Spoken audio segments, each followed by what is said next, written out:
Hey guys, what's going on? It's Jake here from Doodle Hockey. I'm happy to have you guys with us. We have some breaking news, some more Canucks news. It happened when I was at the dentist. I was getting some cleaning done, and I'm like, oh, crap, like, that was close. We got some news, and the news is that Conor Garland is going to be extending, most likely, with the Vancouver Canucks for roughly around 6 years at $36 million. Of course, this is from Rick Dhaliwal, one of the number one insiders out there. And by the way, if you guys don't know, we're a completely new YouTube channel. I'm covering hockey. Subscribe. It really helps out. Leaving likes, leaving comments really helps out a lot. I'm going to be covering every single Canucks rumor that I can come up with, including reactions. There's pretty much anything that's news Canucks worthy. I'm going to be covering it, including the draft tomorrow. But anyways, let's get to it. So Conor Garland, 6 years, $36 million. Now, I think a lot of people are going to originally look at that number and be like, man, that's pretty high. Especially, the first 3 years of the deal, I'm sure he's going to be fine. And then after those 3 years, can he slow down a little bit? Because Conor Garland right now, he's making 4.95. So it's around $5 million. So he gets a little bit of a raise there. But what's most important to mention here is that Conor Garland is a really good hockey player.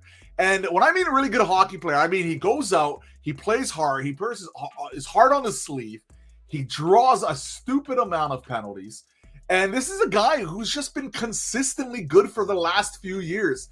And his journey, honestly, has been pretty wild. By the way, he was projected here from AFP Analytics to get around 6.7 million of cap hit, and he's going to be going around 6.6. Now, I understand the cap does look a little high, but the cap is going up so significantly in a few years from now, including next year. It's going to look better as time goes by.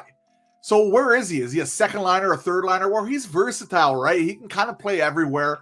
And I'm happy that he's like a Canucks guy. Quinn Hughes loves him. And again, we're going to be making lots of videos on this, but basically, it's all about keeping Quinn Hughes happy this year.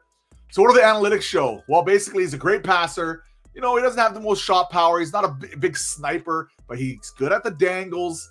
He has an okay amount of speed, but even though it says it's 26% physicality, he is physical along the board. He's just a small guy, right? He blocks shots. He's decent in the defensive zone.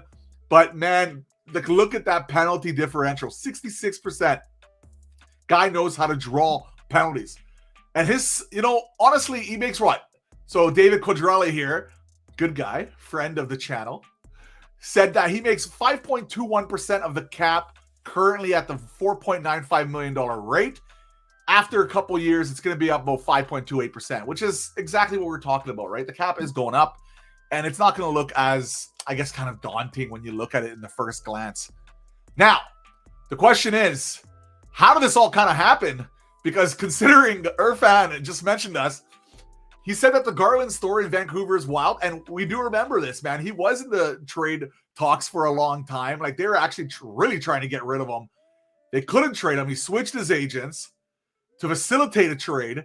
That didn't happen. Then he had a couple real good seasons at 29. He's locked for 6 years at 36.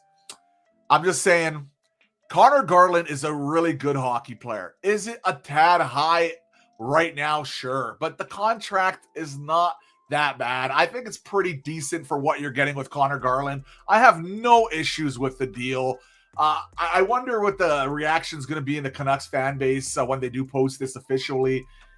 I think it's going to be kind of hit or miss because people are just thinking about the cap in the previous years. But honestly, I don't mind it. I truly don't mind it. And I think it's going to be perfectly fine. Now, the question is, can he hold it up for another 3 years after those first 3 years, right? Because, around that 32, 33 age, it starts to kind of go down. It's curious to also see what's going to be happening with his no trade clause, if he's going to get one, a no moving clause. That's all going to be kind of coming down the pipe. But I guess technically it's still a rumor.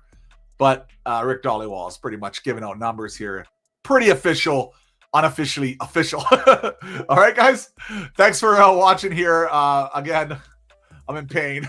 So I'm going to end it right now. Thanks for watching, guys. Cheers.